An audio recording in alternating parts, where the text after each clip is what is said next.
Welcome to the Scenario Podcast, your guide to mental health and well-being. Each episode, we uncover practical tools, discuss expert insights, and explore how supplements can transform your mental health journey. Get ready to learn, grow, and thrive with us. Okay, so if you feel like your attention span is, well, basically shot these days, like TikTok length, you're definitely not alone. We're just swimming in this sea of glowing screens, right? Notifications, emails, social media. It's relentless. It really is. And they're all fighting for your mental focus. That's the real currency now. Yeah, exactly. It feels less about time management and more about attention management. We all want to be sharper, more productive. Of course. But most advice is just grit your teeth, try harder.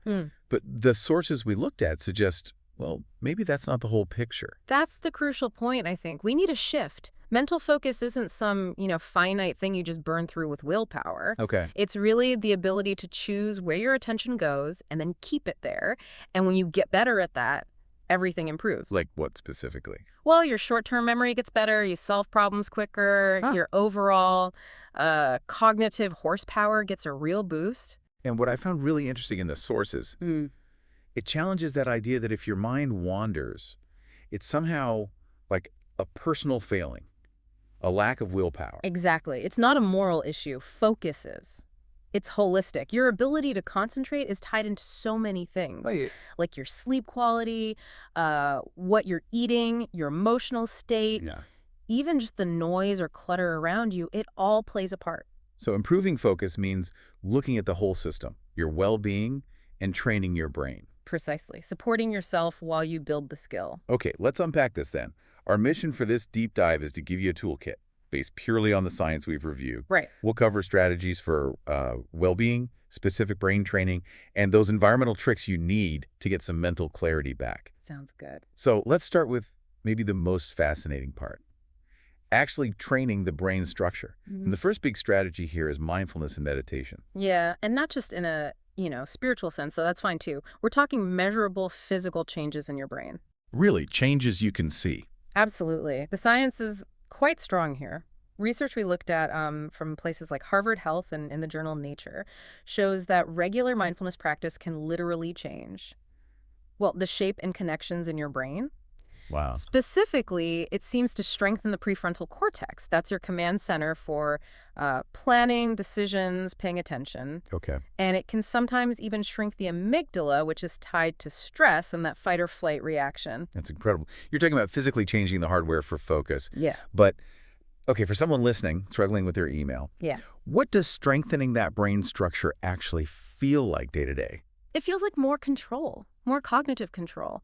When you practice, say, focusing on your breath, you start noticing when your mind wanders off. And instead of just being swept away by every random thought, you get better at gently bringing your attention back. It's like building a muscle for cognitive flexibility. You choose where your focus goes. So how do you start?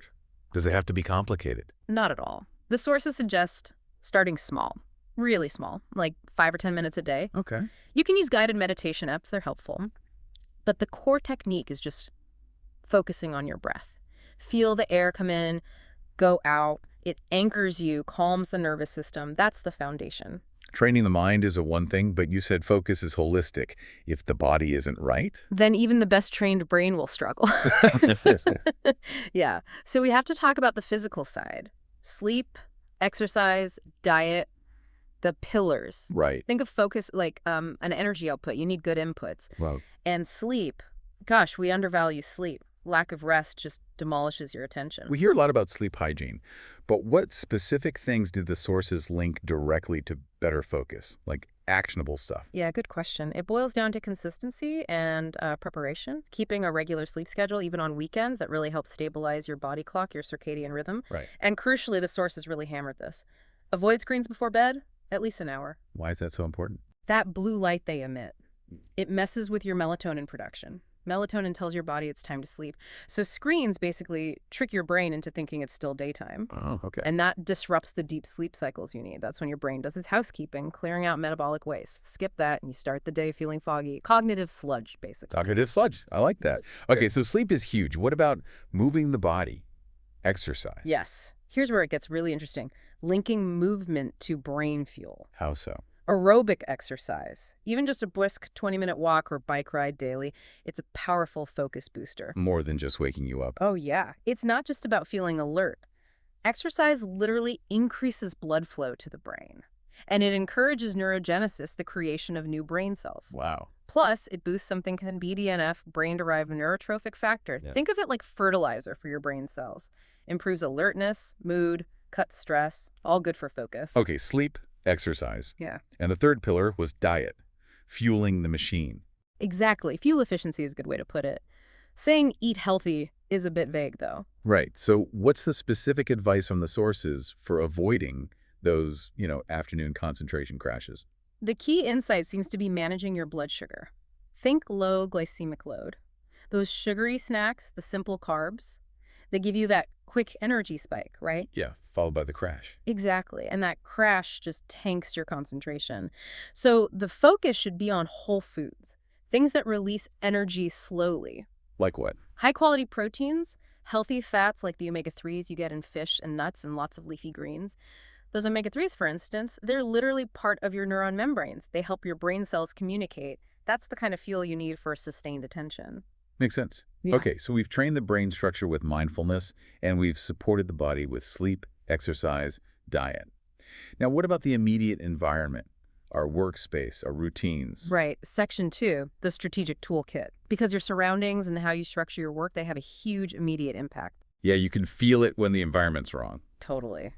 Our sources, including some interesting work from Kansas State University, really stress that structure and routine are your best allies against distraction. You need practical techniques. Okay, which brings us to probably the most famous one, the Pomodoro Technique. Ah, yes, the tomato timer. Yeah. Huh. Can you break down why it works? It's more than just setting a timer, right? It is. The magic is in the timed intentionality. You commit to working with intense focus for a set block, usually 25 minutes, no interruptions. Okay. Then, and this is crucial, you must take a short break, usually 5 minutes. Mandatory break. Mandatory. This cycle respects the brain's natural rhythm. It needs breaks to consolidate information and prevent fatigue before it sets in. It keeps you sharp by making the focus period feel manageable, with a reward coming soon. And you mentioned combining this with setting goals. Yeah, breaking big tasks down. If a project feels overwhelming, slice it into smaller, specific steps, right? Introduction, find 3 sources, whatever. Makes it much less daunting, easier to focus on just the next small piece. That structure sounds vital. Mm-hmm. But the elephant in the room, distractions. Yeah. Especially the phone. We know we should mute notifications, but just having it nearby hurt. That's a great practical point. The research suggests, yes, absolutely. If your phone is even just in your line of sight, muted or not, part of your brain is still kind of monitoring it, waiting for it to light up. It uses up cognitive resources without you even realizing it. So what's the fix? Simple, but maybe not easy. Put it away, drawer, bag, across the room, ideally another room entirely. Out of sight helps get it out of mind. Okay, tough lift for the phone. But even with a perfect setup, our minds wander. It happens. It absolutely does. It's kind of the brain's default mode, actually. There's even a term for managing it. I saw it mentioned from the NIH, the National Institutes of Health. They call it the focus back effort. Ooh, I like that. Effort. It frames it positively, like it's a skill, not a failure. Exactly. It reframes mind wandering as an opportunity to practice. So what's the actionable step? When you notice, oops, I'm thinking of a dinner, what do? You don't beat yourself up. You just gently notice, acknowledge the thought, then guide your attention back to your task. This is where that mindfulness practice pays off again. It connects back. Right. Use that awareness, maybe take a deep breath, and consciously shift back. That redirection, that focus back effort, that's strengthening your focus muscle. Okay. And speaking of managing things, breaks. We talked about the Pomodoro breaks, but how we take breaks matters, right? Scrolling social media probably isn't helping. Oh, definitely not. That just floods your brain with more noise, more demands on your attention. You need breaks that actually restore focus. And the sources had a surprising answer for what works best. Something about nature. Yes. Trees, green spaces. The research on this is pretty compelling. Sources like Healthline mentioned attention restoration theory. Attention restoration theory. Yeah, the idea is that directed, focused attention, like working on a report, uses up mental energy. But involuntary attention, the kind you use when, say, watching leaves rustle or clouds drift, that's effortless and restorative. So looking at nature actually recharges your focus battery. It seems to, yeah. Exposure to green spaces is linked to better attention spans and reduced stress. Okay, so give us the practical break tips. What should people actually do during those 5 or 10 minutes? Best option, get outside, even for a quick walk. Near trees if possible. 10-15 minutes is great. What if you're stuck inside? Then unplug completely. Step away from the screen. No social media, no news. Stretch, get some water. Maybe just look out a window if there's a few. What about the workspace itself? Yeah, try to work near natural light if you can. Or even just adding a plant to your desk can make a small difference. Change of scenery helps. And the timing again? That 5-10 minutes every, say, 25 to 30 minutes of focused work seems to be the sweet spot. Enough to recover, but not so long you lose your momentum. Got it. Got one last area to cover before we wrap up. Actually exercising the brain directly. Section 3, cognitive training. Brain games, puzzles. Do they really work for focus? Yeah, this is an interesting one, and a bit nuanced. How so? Well, the research we looked at from places like Harvard Health again shows kind of mixed evidence on whether playing, say, a specific memory game directly makes you better at concentrating on your work email. The transfer isn't always clear. Okay. However, most experts seem to agree that consistently challenging your brain does support overall mental agility. Things like problem-solving skills, keeping your short-term memory sharp. It keeps the machinery oiled, so to speak. So maybe don't ditch the mindfulness exercise just to play Sudoku all day. Right. Probably not. But incorporating some cognitive challenges is still beneficial. Exactly. Think of it as supplementary. Find puzzles or games that actually feel challenging for you. Don't just do the easy stuff. Maybe set aside 20 minutes a day for that kind of focused mental workout. It supports the whole system. Okay. Before we synthesize all this, let's hit a couple of quick troubleshooting questions that came up in the sources. First, a big one, music. Can it help or hurt focus?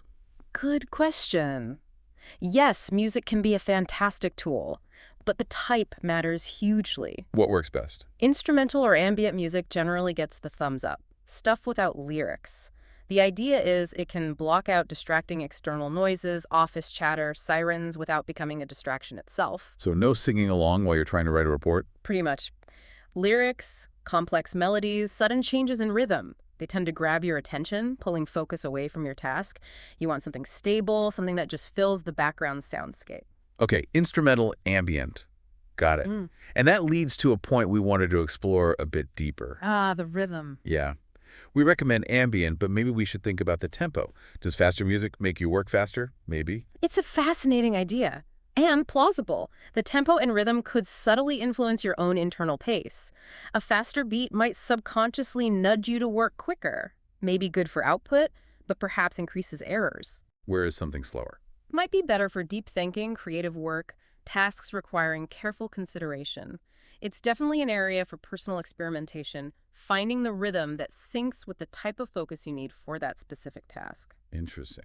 Okay, final troubleshooting point. We talked about sleep, diet, exercise. But what if someone tries all this and still really struggles with focus? Could there be underlying health stuff? Yes, absolutely. If concentration issues persist despite making these lifestyle changes, it's really important to consult a doctor or healthcare professional. What kind of things could be at play? Well, conditions like untreated thyroid problems, certain nutrient deficiencies, even chronic poor sleep that hasn't resolved, these can directly impact brain function, memory, and focus. The strategies we've discussed are powerful, but they can't fix an underlying medical condition. Okay, that's a really important caveat. So, wow, we've covered a lot. Brain structure, mindfulness, sleep hygiene, Pomodoro, nature breaks, brain games. Yeah. It might feel like a lot to take in. It can seem like a lot of different pieces, yeah. So what's the big takeaway? How do we tie this all together? I think the final synthesis is this. Improving focus isn't about brute force. It's not about just trying harder to concentrate. It's about building a framework, creating a set of habits that naturally support your brain's ability to pay attention. A supportive ecosystem for your mind. Exactly. You're combining the mental training, that mindfulness practice, with the physical foundations, good sleep, movement, smart nutrition, and then you protect that ability with smart work habits and environmental tweaks, like the Pomodoro or getting away from your phone. It's holistic. It's totally holistic. It trains your brain to be calmer, clearer, and more productive, even when the world outside is, well, chaotic and noisy. That's a perfect summary of the toolkit we've unpacked today. Thanks for walking us through all that. My pleasure. It's fascinating stuff. Definitely. Well, thank you for joining us for this deep dive into sharpening mental focus. Anytime. And before we let you go, here's something to chew on, building on that music discussion. If you already use background music to help you focus, instrumental, no lyrics, try a little experiment. Find your go-to focus track. Listen to it normally for a work session and track how you feel, how productive you are. Then find a way to subtly speed it up, maybe just 5 beats per minute, nothing crazy. Try working to that slightly faster version. Ooh, interesting. Does that tiny shift in tempo change your cognitive speed, your output, your error rate? Could there be a specific rhythm that's uniquely perfect for your brain? Something to think about. We'll see you next time. Thanks for tuning in to the Scenario Podcast. Don't forget to visit scenario.com for more expert tips, articles, and supplements designed to support your mental health. If you enjoyed this episode, remember to subscribe and share it with a friend. Until next time, take care of yourself.